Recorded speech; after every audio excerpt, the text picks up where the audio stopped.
Hello and welcome to Transforming Tomorrow, the podcast from the Pentland Centre for Sustainability in Business here at Lancaster University Management School. I'm Paul Turner. And I'm Professor Jan Babington. How are we doing today, Jan? Are you ready to talk about salmon? I am indeed, because it's nice to have more fishy things coming through the podcast, because we've had lots of blue economy, we've had JB and fish. JB and fish. JB and sand. I don't recall speaking to him about fish, but I'm sure fish was there. And we've had seabirds. We've had all kinds of things. But no, it's salmon. And anyone who's met our guest today and has dared say the word salmon in her presence has spent at least a day and a half of their lives that they will never get back talking about salmon. I don't mean any offence to our guest today, because it is actually quite fascinating. None taken. So let's say hello to Dr Josi Fernandes. Hello, Paul, and hello, Jan. Hello. Thank you for having me. You're welcome. As a brief introduction, Josie is a lecturer in our Department of Marketing, and she does work on various subjects, including the environmental challenges of the UK salmon market. And a good while ago, I worked for her on some very interesting work she did about Brazilian favelas and entrepreneurship there as well. So, a wide breadth of research depth. Indeed. So tell us a little bit about yourself then, and what kind of background you've come from to be interested in fish and salmon, but also the market dynamics of the salmon industry. Yeah, so, I'm in marketing, broadly speaking. I'm in the discipline of marketing, but I'm in a little corner called market studies. So I'm interested in understanding how markets work, why they work the way they do, and trying to find ways of redesigning or reorganizing markets to work in different ways, whatever different looks like. In this case, I'm particularly interested in the Sustainable Development Goals and sustainable futures and that sort of thing. So you're right, Paul, I have worked in a variety of contexts. So I did most of my research to date has been on Brazilian favelas, so slums, and how people living in a context of violence and poverty manage to engage in economic activity, so make a market for that community. But again, that is I guess just a different context to look at the similar questions, right? To look at market organization, market functioning, and sustainable development. And so eventually I drifted into fish and here I am now. Tell us about it then. Give us a brief overview of the fish research. I came to this actually, like most, I would say, very interesting projects, in a sort of accident, happy accident, because I got to work with one of my good friends, Dr. James Robinson. He's a reader in Lancaster Environment Centre. And James has done quite a bit of work in coral reefs and fisheries. He's a marine ecologist, and he's interested in nutrition and the trajectory of the flows of nutrition. So if you use this fish and then it transforms into another fish and whatever, and people eat that. So he's interested in that. And he started looking into salmon because of the sheer scale of salmon in the UK. So it's become this mammoth industry in comparison to other fish that is farmed, and it's become a really big market, basically. And he looked at the production side of things and some of the environmental issues around farming there. But he realized in that process that there was something about markets here, that he could not ignore what markets had to do with it. But that's not his arena. So then I read that actually by accident. I read his paper, and then I said, "Whoa, this is interesting. There's something I could do here." So then I called him to a pub chat, which are always very productive. And after a few pints, we agreed, well, we should do some work together. And we got some financing from the management school and progressed with the work. So it's been quite a journey. So it is a multidisciplinary project. You've got you from marketing, you've got James from the Environment Centre. Is that valuable, being able to have those two totally different perspectives? Well, maybe not totally different, but two different perspectives. Oh, absolutely, Paul, absolutely. I learned so much working with him. In this particular context, in this particular case, I was a consumer, but you don't tend to think about the technicalities of it or everything that happens behind the scenes in a way. And so working with James has really helped me understand, this whole world that he's involved in as a marine biologist, and it's truly fascinating. And at the same time, I get to share with him the stuff I've been looking at, and I think we're both learning a lot in this process and bringing of our expertise into this case. And I think we're getting something really valuable out of it from these different perspectives. So could you tell us about the project then? What it's seeking to do, its aims, how it's coming together from those different perspectives? So we were interested really in understanding how farmed salmon came to be, in a way. So we were really curious to understand why salmon became this and not other fish. Other fish are farmed, have been farmed, there's technology for it. How salmon became so big, why not other fish had the same fate, and if there is something we can learn from this process. So we started with these really broad questions and then went on to try and frame a project around this. And we realized that we really wanted to get different perspectives into this trajectory. So apart from, your usual desk research or historical research that you can do, but then also talking to people in the industry that are involved in farming, in processing, in retailing. So we didn't talk to consumers. That's not my focus. I look at markets, so market infrastructure, so on the other side of the supply chain. And so we started kind of putting this puzzle together and trying to understand what was going on here and the development of this market. And we found a few things here. Quite a new market in a way, isn't it? Because the Norwegians sort of kicked it off 1960s, about then. So it's actually, we kind of think maybe, salmon's been with us for a long time, but farm salmon is a very new market. It is. Yeah. And I feel obliged to say something about history because it makes Paul happy. Pliny the Elder. Was Pliny the Elder a big fan of salmon? No, but there are farm contracts from agricultural workers in Scotland from the 1800s when it's specified that they don't have to eat salmon any more than twice a week. And so that's true. So that's quite interesting because it's an employment contract, but it tells you something about resources and what kind of resources and what was food for the farm workers as opposed to premium quality food, which salmon is marketed in that healthy, premium quality, all of those sorts of categories. Yeah. So was that a good history? Yeah, it was very interesting. Is this your knowledge from living up there in Scotland, or is this your knowledge from just general? No, it's from hanging out in Scotland. I found that out. Yeah. I'm wondering now, because I know things like the Arborough Smokies are not salmon, but they do lots of smokehouses on that east coast of Scotland, up between Edinburgh and Aberdeen, on that area. Did they used to smoke salmon up there as well? I don't know if they did or not, but it's also, and I know why are we talking about this? We've got a guest who knows more about us. So the salmon that's farmed now for farmed salmon is different from the salmon that they would have been eating as well. So which is probably one of the big issues that we're going to come to. You've told us a bit, Josie, about how you're carrying out the work and the fact you're speaking to all of these people. Does this involve lots of visits to different types of environments and different places where the salmon farming takes place? Are you also examining places where salmon are naturally occurring rather than being farmed? Yeah, so we did go to Scotland to collect data, and basically our approach was we want to talk to anyone who will talk to us.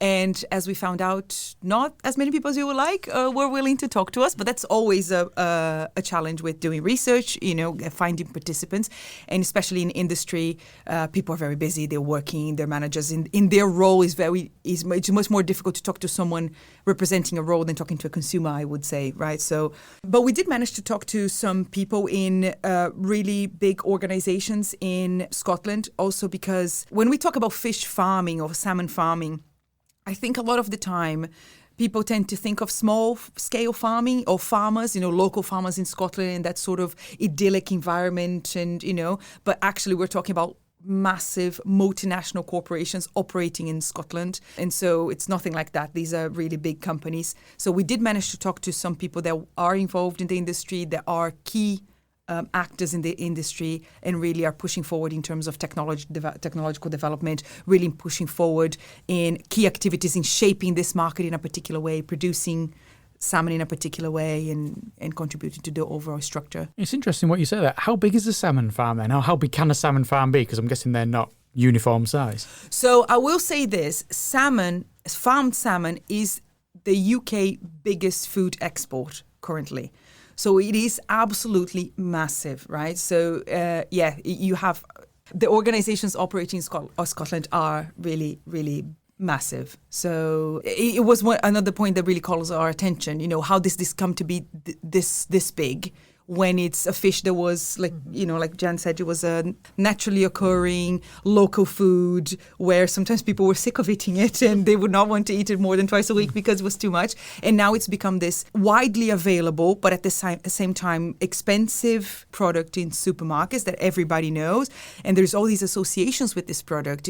Salmon is kind of the poster fish for omega-3, healthy fatty acids. If you want to have a healthy diet, you should get your fatty fish. If you look at the Eat Well guide from the UK government to try and change diets in the UK and address some of the issues we have, obesity and problems with nutrition, it's right there, right? You look at that pie chart and it's right there, salmon representing the fatty fish and a healthy diet. So there's all these associations with this fish that we were quite interested to dig into and see what was going on. I suppose I'm thinking as well, how big is an individual salmon farm? How many salmon are you getting on a farm? Are you talking hundreds? Are you talking thousands? Are you talking tens of thousands? It is quite a peculiar sort of environment because I think when people think of fish farming, they think of a bunch of fish in a lock or in the ocean, perhaps they're in a sort of facility or in a pen or in a net or something, and that is partially true. That's what you get, but the fish is actually hatched and raised in a lab-like facility for a lot of their lives until they achieve a certain size, and then they are transferred to the pens in a wider environment. So you do have sort of this industrial scale production of fish, simply because you cannot have the availability that we have in supermarkets, and I don't think people realize that very often. You cannot have that availability without having an industrial scale of production. And it's quite a long-term cycle as well. So from smelts and hatching them out of eggs through to harvest can be 3 to 5 years. It's an investment in a growing stock. And then, of course, you have to feed them, which has their own issues with that. But then also you have to protect them from very hungry Scottish seals who are very interested in the fact that they are there.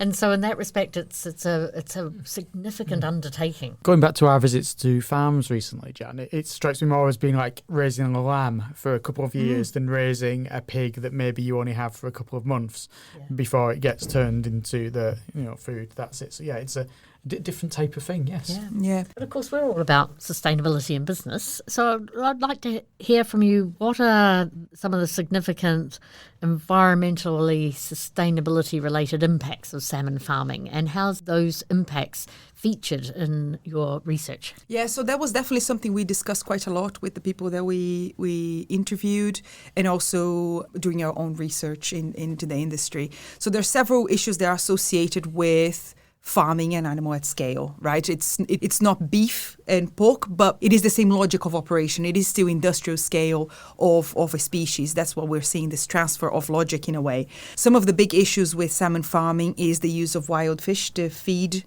these fish. So there's a big conversation around dispossession and harvesting wild fish, say from the west coast of Africa, and bringing them to Norway and Scotland to feed salmon farms, and people that did not having those local species anymore to consume. So there is that conversation.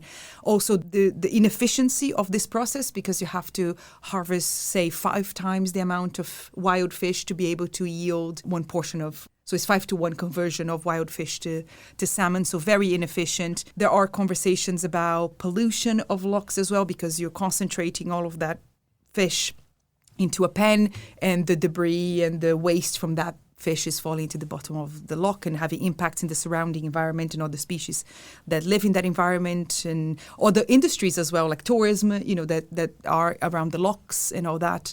There are issues with animal welfare. So there's a lot of stress involved in the operation of fish. When you have to transfer fish from the lab facility into the pen, there is stress there. When you're going to harvest that fish, there is stress there. So all of these processes also involved.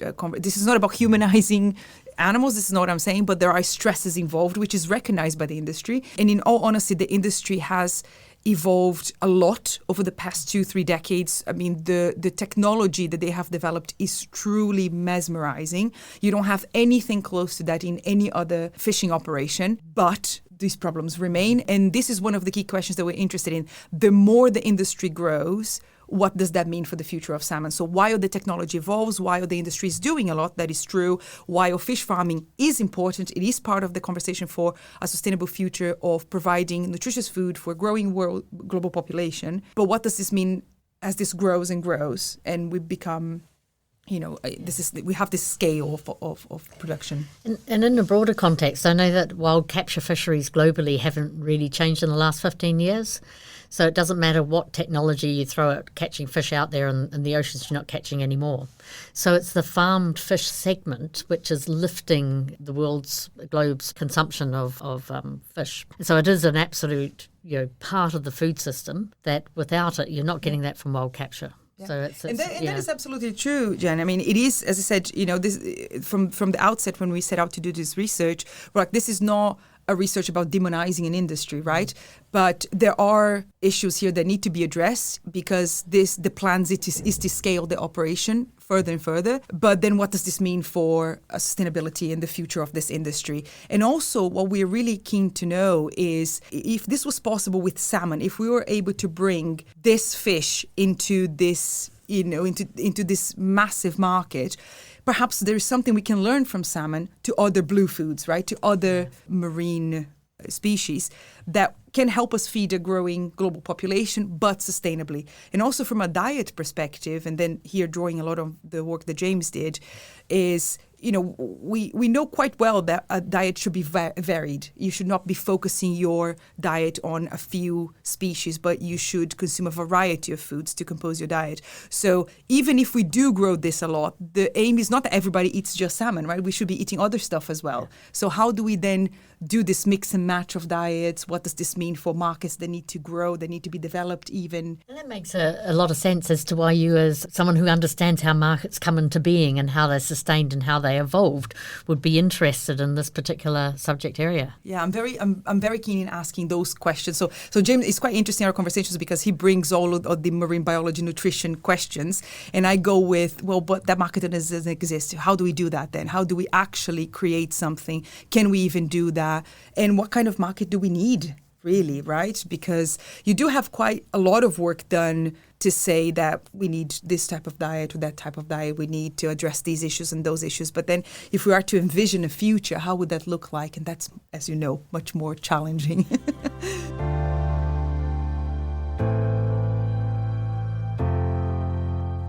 I'm interested, you talked about the potential for, you're not intended to demonise the industry. Is there a fear of that, though, whenever anyone tries to look into an industry such as salmon farming, that they're looking into it because they want to demonise it, they want to find fault with it, they want to make it stop? I guess it depends how you approach the case. You're definitely going to find people that are a bit more perhaps aggressive in their approach to say, well, if you're talking about a sustainable future, you cannot talk about farming or producing food at that scale. And the thing is, there is no one absolute answer to this, right? It's multifaceted and it's very complex. So there are conversations about more local food, but there is conversations about nutrition. So you can't grow everything in the UK, for instance. So you do need to import food from somewhere else to ensure that the population has food. So I think it's more shades of grey than having one absolute villain. Reality doesn't work that way, right? You don't have one villain and one hero. It's much more complex than that. And I think we have to put pieces of the puzzle together. And I don't think it helps anyone to say, oh, you need to just extinguish this industry. It's not going to happen. It's here. It's big. It's important.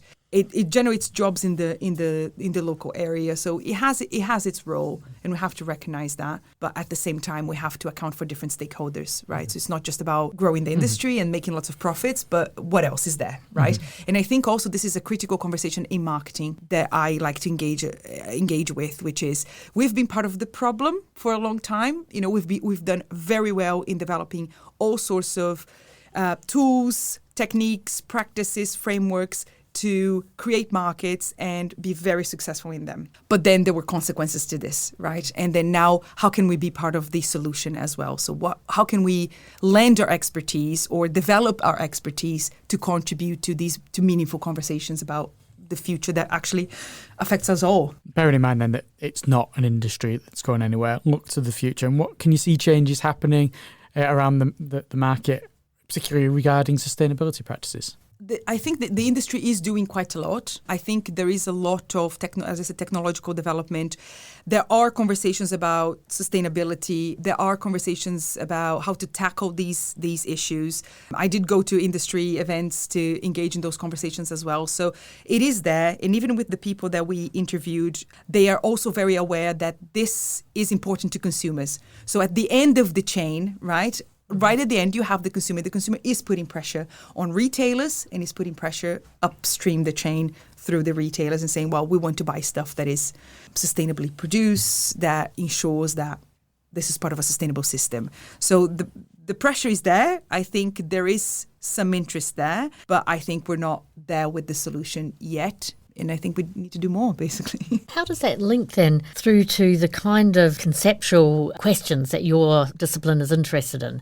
Because heading off into a deep and rich case study, it's always nice as you come back out and then reflect on, what does this mean for making of markets? Is there something from having gone and looked at depth in the salmon market that means it will think differently in a conceptual sense about making of markets theory altogether? Are things coming up the way, bubbling up, if you like, and to affect that main thinking about markets, how they're made, what they're for, when do they change, how do they change? Yeah, the beauty of this salmon case is definitely helping me think about some of the concepts that have been long-standing in the discipline and long-standing in my little corner of market studies, and how that can contribute to the overall organization of the market. It's not that I'm saying, well, I've come up with, a new concept is going to change the discipline, nothing like that. But the little piece of the puzzle that I think I'll be addressing has definitely something to do with learning lessons from the salmon market and deriving lessons for reorganizing this market in a different way. There is a lot of conversation already about organization and reorganization of markets, but I think we are not quite yet with how that will look like. We're not quite there yet. And I'm not saying I'm going to provide any definite answer, but we are finding some clues that will help us provide some sort of pathway for action, or at least a beginning somewhere, which I think we've been a bit reticent in the marketing discipline to put forward. Well, not because the expertise is not there, but because it is a difficult thing to do, right? Yeah. To design a path for action. So that's where we hope that we'll be able to kind of add a little bit, to the puzzle, hopefully. I'm quite tempted to ask a Paul question now. Are you going to be cynical? A Paul question? What is a Paul Or is it going to be about random facts that just go off on a total tangent? No, somewhere maybe a third one. So do you eat salmon? No, I'm a vegetarian. Were you a vegetarian before you started this work? Yes. She's got herself off the hook if we want to keep the metaphors coming. Yes. We've been going upstream, we've been getting off the hook. But I will say that I did used to eat quite a bit of salmon, because the thing is, I come from the south of Brazil, and my family still lives really close to the ocean. And so we used to eat, they still do, a lot of fish that are from that area. My father used to fish a lot, and my grandfather for our own pleasure. So we would eat whatever they fished, whatever came, we would eat. And it was mostly white fish. And salmon then, 90s, was not a thing in Brazil. Like, you just didn't, it's not a native species. You didn't really have it available. But with the growth of sushi restaurants, there was a boom in Brazil of salmon everywhere. Now everybody knows salmon. So when I came here and I found all of the salmon available in the supermarket, I was like, oh, this is really nice. So I started eating quite a lot, actually, because it's convenient. Yeah. It's tasty. You can make a quick meal out of it. All of these reasons that actually the people that we interviewed in the industry said that's why they think salmon is so popular. It is very consumer friendly, and I agree. When I was eating fish, that was the main thing I would go to, So I can't blame them. But no, I became vegetarian a few years ago. Do you eat salmon? I do. Before you expand, do you particularly look to see if it's farmed or wild? It's invariably farmed. Some wild salmon is often quite expensive, but also that it tastes different. And I think if you get used to the farm salmon taste, it tastes a bit meaty and gamey, if you like. So I wouldn't eat a lot of salmon, but it would be one of my fish that I would go to. I'm more of a whitefish girl, but salmon are really good as well. Okay. Yeah. You know what? I'm gonna bring James into this. He's not here, but James does eat salmon as well. Yeah. So yeah. It's there. And he said, I hope, when we visited companies, he said, I hope they provide a tasting session for us. They didn't, unfortunately. They don't want to talk to you, but they will provide you with free salmon. That's Yeah. And there is a book that we'll put at the bottom of this podcast, and I'm desperately trying to remember if it's a history of 5 fish or if it's a history of 6 fish. 4 fish. 4 fish. 4 fish. Well, there we are as a number. We all read that book. A fantastically interesting book about salmon, sea bream, tuna, and cod. Yes. And how that they have been a foodstuff in markets for a long time, but also how they have then moved into being farmed as well as being wild caught and what that means. Yeah. It's a super book. It is, yeah. There is another one that came out not too long ago. I am not going to remember the name, but it's by a journalist, and it's all about salmon, but it involves salmon all over the world. So he looks at, from Alaska to Scotland to, so just everywhere, but tracing also the historical consumption of salmon from Native American people all the way all across the world. And basically what he does is then a discussion of how the history of salmon and the current state of salmon as a species mirrors the sustainability issues and all of these sustainability problems that we have. So in a way, salmon is like the prime example of these issues that we're having, which was also quite a fascinating read. We'll make sure both of those books are at the bottom of the podcast. Indeed, we will. No one asked me whether I ate salmon, by the way. Was it just assumed? No, he doesn't look like the type of person who eats salmon. I don't, as it turns out. I too, as you say, Jan, I'm a whitefish girl. So that's yes, I'm very, very much.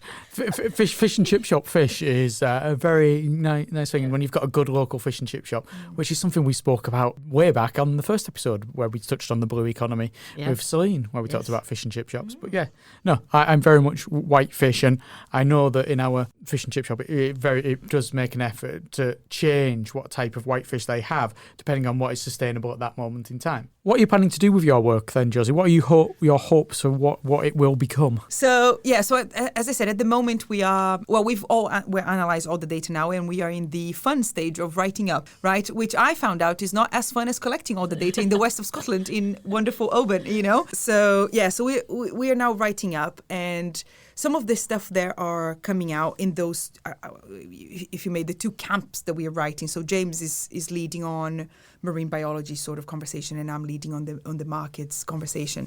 Is definitely something to do with lessons to blue foods as a whole, and what we can learn from what's happening in salmon and what we're seeing happening in salmon, but also problematizing some of the things that we heard and learned about the market that perhaps contradict by data that we have. We don't have as much data as we would like. We never do.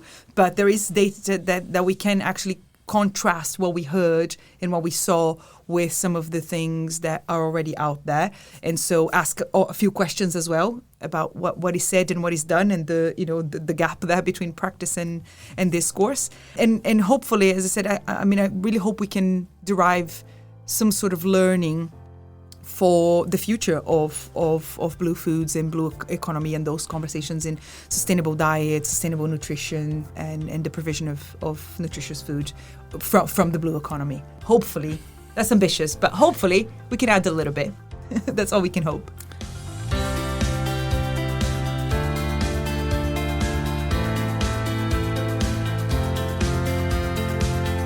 Thank you very much, Josie. You're I very think welcome. that brings us to the end of our conversation, Jan. It does. And next time, we've got someone who I'd like to think it's their job to keep an eye on you and make sure you're doing what you should be. It's a member of the Pentland Centre Advisory Board, all the way from Australia, where I'm sure she keeps a beady eye on you all the time, knowing what kind of disreputable behaviour you have in your locker.